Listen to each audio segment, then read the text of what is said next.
صحبت کردن ترکی بود. بسیار حساس بودن روی این موضوع.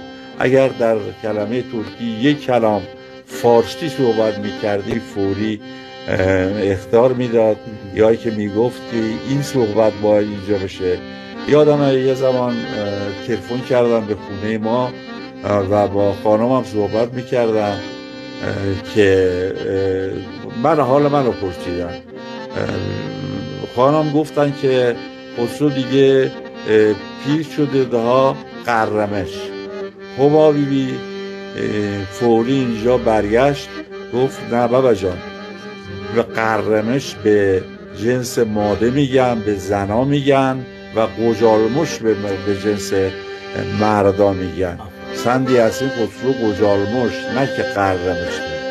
اینو برای مثال عرض دادم که اینقدر اینا حساسیت داشتن و دوست داشتن زبان اصیل قشقایی پاورجا بمونه و خودشون هم محال بودن ذره از این کلمات به کار ببرن که فارسی درش باشه یا اشتباهی بکنن، و تمام اشتباهات هم اخطار به صورت دوستانه که یادتون باشه این کلمه جاش اینجاست.